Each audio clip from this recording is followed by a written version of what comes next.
Bonjour à toutes, bonsoir à toutes et à toutes. Alors on repart pour c'est le 11e c'est écrit, qui avait pour thème la honte, mais nous avons des vacances qui nous reviennent avec un peu de retard, mais c'est pas grave. Un audio sur les vacances de Claudia, un audio sur la honte, qui est le sujet du jour de Claudia, un haïku des dessins de la fille d'Amélie, les vacances de valse aussi, qui arrivent bien à propos.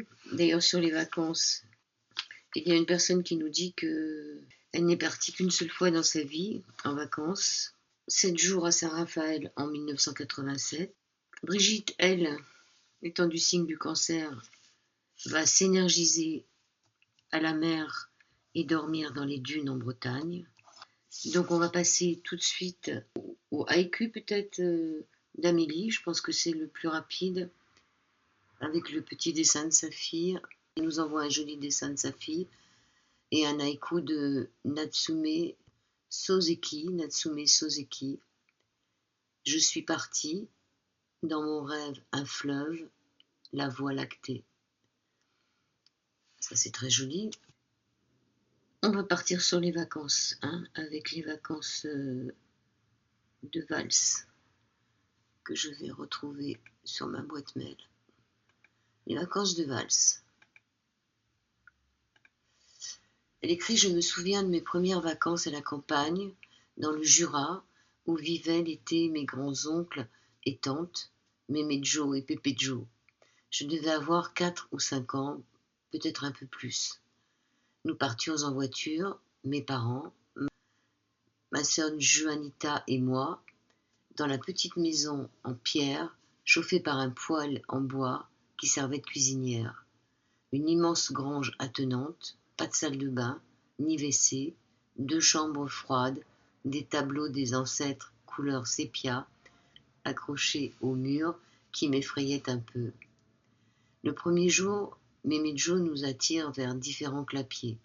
Nous étions émerveillés, puis je m'aperçois que la voiture de mes parents a disparu, et mes parents avec. 1 mois, nous dit Mémé Joe. Je comptais les jours, les heures. J'apercevais le cadran sous le clocher de l'église, dans le champ à côté, où nous allions avec Juanita ramasser des pissenlits pour régaler nos lapins, à qui nous avions donné un nom à chacun. Le dimanche, Mémé Joe nous demandait de choisir l'un d'entre eux pour le manger le midi. Ne pouvant faire ce choix, elle en attrapait un, au hasard, par les oreilles, l'assommait et l'accrochait au mur pour le dépecer, puis le déposait dans un plat en pyrex au milieu de la table, tout sanguignolant et inerte. Ce mois de vacances, première à la campagne, sans mes parents, m'a paru une éternité. Mais j'ai quand même de bons souvenirs. Aller chercher du lait frais dans la ferme d'en face et pouvoir s'approcher des animaux. Au village, voler des bonbons chez la Didi parce qu'elle n'était pas spécialement aimable. Les mouches dans le sirop de grenadine de l'Élise, aveugle qu'on était obligé de boire pour lui faire plaisir. Les grosses tartines de pain de campagne, beurre et confiture au chocolat, lorsque le clocher retentissait à 4 heures. Les courses d'escargots sur les planches en bois dont on coloriait les coquilles, les pauvres bêtes. Depuis, j'ai un grand respect pour les escargots. Je les manipule avec soin au jardin. Je n'ai plus jamais mangé de lapin et j'adore la campagne. C'est valse. Alors valse, moi je vais te raconter une histoire de lapin. Mon arrière-grand-père, une fois, était dans la buanderie, enfin, était dehors, et puis quand je suis venue le voir, il m'a mis autour du cou un super beau collier de perles blanches et brillantes, et qu'il avait juste un peu passé dans l'eau, et il m'a mis ça autour du cou, puis il m'a dit, va voir mes mères. Alors je suis partie voir mes mères, et quand je suis arrivée, elle a poussé des cris, parce que finalement, je peux dire que ça a été mon plus beau collier, c'est mon collier de perles. Franchement, ça a été mon plus beau collier. Mais pourquoi ma grand-mère a poussé des cris? Enfin, c'était mon arrière-grand-mère, parce que c'était un collier de crottes de lapin que je baladais comme ça, en traversant le jardin jusqu'à la maison, fière comme je ne sais quoi.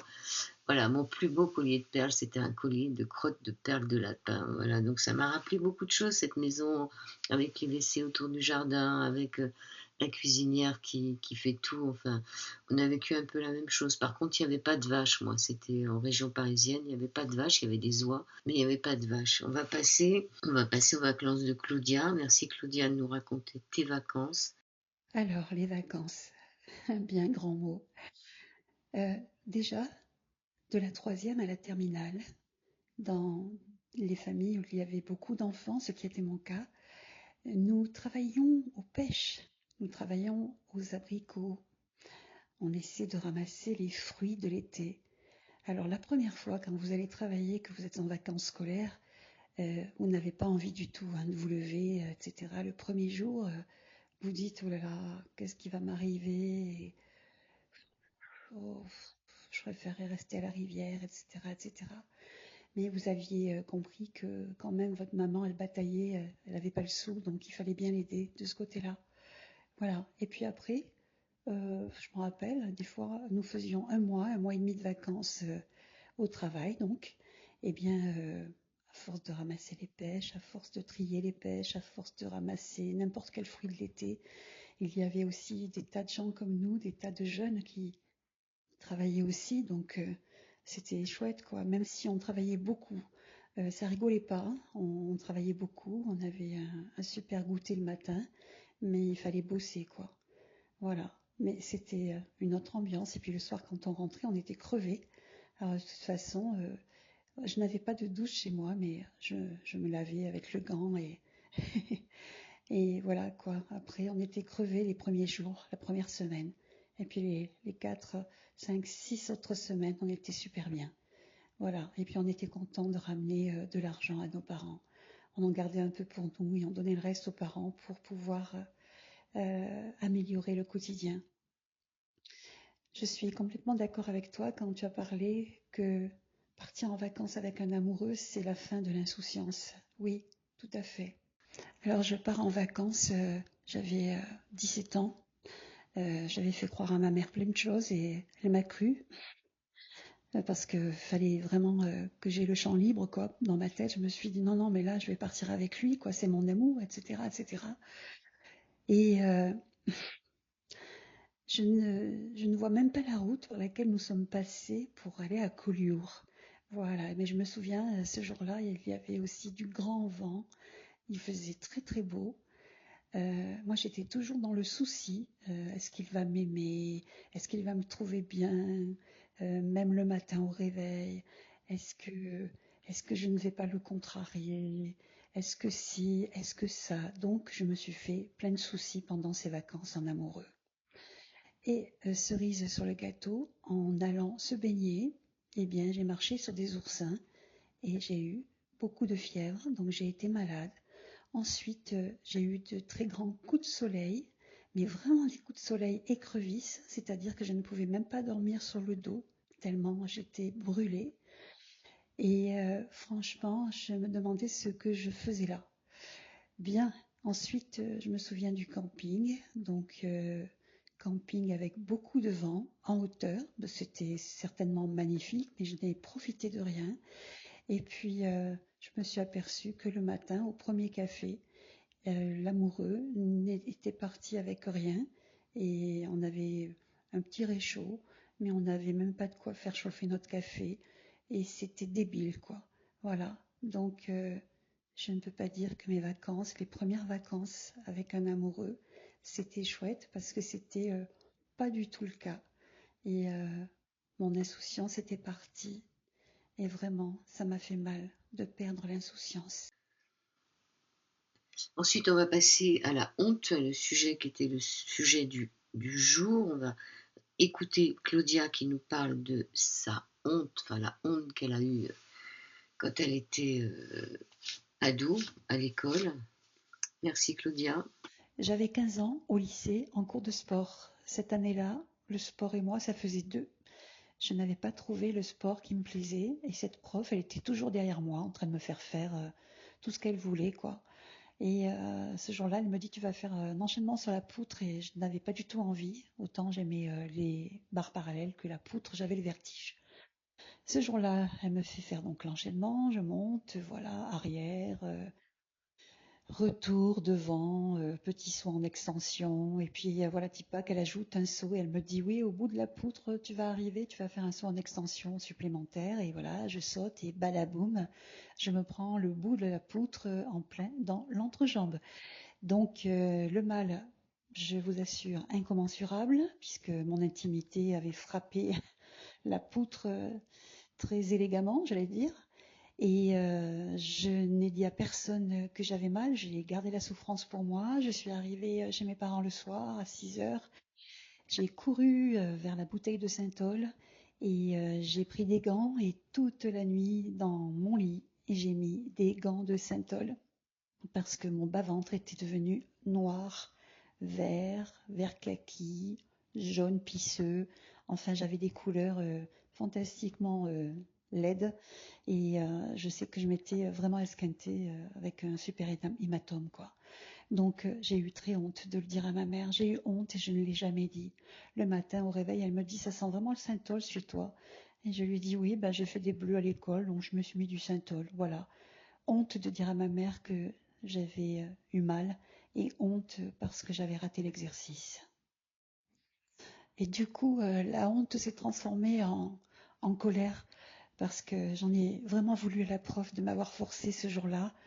Et déjà à cet âge, j'avais la conscience que chacun, on n'est pas pareil tous les jours. On se lève le matin et on a des énergies différentes. Et ce jour-là, j'avais pas du tout envie de faire le sport qu'elle me demandait. Puis j'en avais marre. Elle était toujours derrière moi, comme si peut-être que mon air un peu distrait, un peu dans les nuages, lui faisait croire que je m'en foutais. Mais pas du tout en fait. Moi, j'adorais le sport. Mais vraiment, ça a été la honte, quoi, de le dire aussi que je m'étais fait mal. Et puis à ma mère, je voulais pas qu'elle me prenne, je sais pas, je voulais pas qu'elle se fasse du souci pour moi, parce que c'est quelqu'un, ma mère, qui s'est fait du souci toute sa vie pour ses enfants. Et je me suis dit, non, mais attends, ma fille, t'es capable t'es capable de garder la douleur pour toi, de pas la dire, quoi. Tu vas pas faire du souci à ta mère alors qu'elle en a déjà comme ça assez dans le quotidien. Donc voilà. Ça me paraît simple de dire rien du tout et de dire ouais, j'ai fait un bleu, quoi. Voilà. Je voulais pas faire du souci à ma mère supplémentaire. C'était pas encore l'époque de la révolte. La révolte, ce sera à 16 ans. Donc à 15 ans, j'avais encore ce sentiment-là. Et ouais, cette prof, j'aurais voulu qu'elle rencontre un ogre qui la dévore. Voilà. Ah non, c'était fini le sport, hein, jusqu'à ce qu'un jour je découvre le mien. Mais franchement, forcer quelqu'un à faire du sport quand on n'en a pas envie, bah, ça peut faire des dégâts, quoi. Et moi, je vais vous parler de la honte. De la honte. Alors, la honte que j'ai eue, ma plus grosse honte, quelque temps après, il m'appelle pour me proposer d'animer une rencontre entre les personnes du village et donc leur organisation d'aide aux sans-abri. J'aurais mieux fait de refuser parce que quand je suis arrivée là-bas, ils m'ont mis sur une estrade et c'était à moi de parler, d'animer tout ça. Et j'avais rien à dire. J'avais franchement rien à dire. Euh, je savais pas quoi dire. J'étais pétrifiée. C'était une vraie catastrophe. J'étais rouge de honte et je voyais tous ces visages qui me regardaient, qui attendaient de moi je ne sais quel miracle et j'avais rien à dire. Et après, il y avait un repas qui était prévu et j'étais seule à manger à une table. Et quand on m'a servi le repas et tout, j'étais toujours aussi honteuse d'être là. Et je veux dire, je les ai jamais revus, ces gens-là. Ça, c'était la honte, la plus grosse honte de ma vie. La honte aussi, c'est pas que pour nous, ça peut être pour les autres. Je vais vous raconter ce qui s'est passé dimanche, c'est-à-dire c'est pas vieux. Je devais aller prendre un train pour aller à Bretigny. J'arrive en gare d'Austerlitz. La RATP et la SNCF sont super sympas. Ils estiment que en ce moment, les gens sont en vacances, alors que quand même, il y en a beaucoup qui sont restés. Donc les trains sont courts, et en plus, les trains sont au bout des quais. Hein, donc il faut déjà marcher pas mal pour monter dans le train. Donc me voilà montée dans le train, je n'étais pas la seule, on était prêts à partir, il était 13 heures, le train devait partir à 13h02. quand on entend une voix qui nous dit que enfin, le train qui était dans la direction de Brétigny était reporté à la voie numéro 2 alors qu'on était sur la voie numéro 3. Nous voilà partis donc tous à descendre du train, à passer en dessous, à remonter dans la voie numéro 2 qui se trouvait de l'autre côté. Arrivé sur la voie numéro 2, bah, on nous dit que non, finalement, ce train n'est pas sur la voie numéro 2, mais c'est sur la voie numéro 3. Nous voilà redescendus avec, moi ça allait, j'avais pas de bagages, mais il y avait des gens qui avaient des valises, enfin voilà, c'est quand même la période des vacances. Nous voilà redescendus sur la voie numéro 3, où le train était là, nous attendait en bout de quai, quand on nous dit que non, finalement, c'est pas là, qu'il faut se dépêcher en urgence, le train va partir à la voie numéro 2. Alors là, moi, j'ai commencé à crier, vous vous foutez de nous, vous voyez ce que je veux dire? J'étais complètement énervée.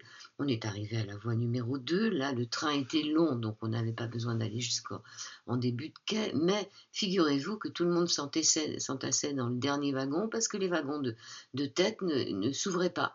Donc on s'entassait tellement qu'il y a des gens qui sont restés sur le quai quand le train est parti. Bibliothèque François Mitterrand, c'est-à-dire une station plus loin, le train s'arrête et nous dit qu'il va rester là un moment parce qu'il attend qu'un wagon vienne se mettre en queue de train pour pouvoir un peu libérer tous ces gens qui étouffaient dans le wagon de queue. Mais en vérité, ça s'est pas fait, donc on est reparti. Arrivé à Juvisy, on est resté un quart d'heure bloqué pour qu'un wagon puisse venir se mettre derrière nous parce que les premiers wagons, je pense, ne s'ouvraient toujours pas. Voilà, donc je dis que j'ai honte. J'ai honte pour la SNCF, j'ai honte pour la femme qui nous a fait. Je me suis demandé à un moment si c'était pas la caméra invisible et s'ils n'étaient pas en train de nous filmer, en train de monter, descendre, avec les valises, les enfants, etc. Enfin, c'était pas comique parce qu'on en avait marre, mais je me suis demandé, voilà, j'ai eu honte pour eux parce que qu'est-ce que c'est que ces histoires de pas savoir ce qu'ils veulent et de nous prendre, nous, en otage. Voilà, ça c'est mon coup de gueule et voilà, je le dis parce que franchement, dans les gares de banlieue, des trains minuscules, enfin, ce sont des trains minuscules, on n'en a qu'un toutes les demi-heures, c'est-à-dire on a un train sur deux et un train minuscule. Et quelquefois, je veux dire, on est tous entassés là-dedans, mais c'est pas grave, on n'avait qu'à partir en vacances si on avait eu les moyens. Voilà, oui, comme je suis énervée ce soir, justement, euh, le prochain sujet, ce sera... Ah, j'ai la honte aussi que m'a envoyé Claudia, je la remercie, ça je vais nous passer, c'est sans commentaire. Je pense que vous allez tous comprendre de quoi on parle. Vous vous souvenez Noël dernier quand j'avais posté cette vidéo? Excuse-moi. Ouais. La cage du chien, vous pouvez pas la mettre bien? La cage du chien. C'est pas moi qui a mis cage. La cage du chien, à chaque fois vous me la renversez. Ouais, tu diras à tes collègues que les animaux ça se respecte. Ou en 2023 où il m'est arrivé exactement la même chose. À l'époque, Air France m'avait répondu que la cage de Scadi s'était renversée tout doucement en passant entre deux tapis. Et il y a 2 semaines pour le lundi de Pâques, un couple et ses 2 enfants rentrés de Corse, de Calvi avec Air France. Avec leur chienne Brookie, une samoyède de 11 mois. Et avant d'embarquer, le personnel d'Air France est allé voir la famille pour leur dire que la cage du chien s'était fait écraser et que la petite Brookie avait été broyée jusqu'à sa mort. Le pire ici, c'est que Air France aurait averti la famille que c'était pas la peine de porter plainte. Et le plus surprenant, c'est qu'il y a très peu de journaux ou chaînes télé qui ont parlé de la nouvelle, alors qu'on sait tous qu'ils adorent des histoires tragiques et sordides. La question que je pose à Air France, c'est combien de cages de chiens vont devoir être renversées dans les aéroports? Combien de chiens vont devoir mourir ou s'échapper de la soute de l'avion pour qu'enfin vous arrêtiez de traiter les chiens comme des valises? Parce que j'ai oublié. La honte, je suis toujours sur la honte. Je suis toujours sur la honte en ce qui me concerne. Honte de ne plus être ce que j'étais il y a 10 ans ou 15 ans. Honte d'être métro Bastille et de voir un vieux monsieur qui dort debout parce qu'il pleut dehors, il pleut à verse avec tous ses bagages et de pas avoir envie de l'aider parce qu'un jour je me suis dit que c'était terminé, que je ne prendrais plus jamais quelqu'un chez moi que j'avais déjà payé, etc. Honte de me dire que j'avais changé, que cette société m'a changé et donc je me suis rapprochée du vieux monsieur quand même. Il dormait debout, avec la tête penchée. J'ai vu qu'il dormait, donc je l'ai pas réveillé. Je l'ai pas réveillé parce qu'une fois, je me souviens, il y avait un sans-abri qui dormait sous un pont là, à côté de la gare de Lyon. Il était abrité sous un pont, mais il faisait très très froid. C'était la nuit et sa couverture, enfin son duvet, ne le couvrait pas. Et très délicatement, j'ai essayé de remonter son duvet au moins sur ses reins. Et il a pris peur, il s'est réveillé comme un fou, comme ça. Et ça aurait même pu être dangereux pour moi, parce que ces gens qui dorment dans la rue dehors la nuit, ils sont prêts à... Ils dorment pas bien, ils sont toujours prêts à être embêtés. Enfin voilà, donc ça s'était très mal passé. Donc je m'étais dit aussi, je toucherai plus à un sans-abri qui dort la nuit. Et voilà, donc cette promesse que je me suis faite de ne plus m'occuper d'eux, est-ce qu'on peut renier ces promesses? Est-ce que vous avez déjà renié votre promesse? Un jour, vous vous êtes dit, juré, c'est juré, promis, si je meurs, je vais en enfer, je ne ferai plus jamais ça. Est-ce qu'on peut revenir sur ces promesses? Voilà, c'est quoi les promesses? À qui on les fait? On se les fait à soi-même. Et tout ça. Voilà, donc le prochain sujet, c'est promesses. Les promesses. J'espère que vous êtes en vacances et que vous ne prenez pas le train et que tout va bien. Je rigole, je rigole, je rigole. À demain, si vous le voulez bien, et puis que le soleil accompagne vos pas. Merci encore à Vals, merci à Amélie, merci à Claudia et merci à tous ceux qui nous écoutent.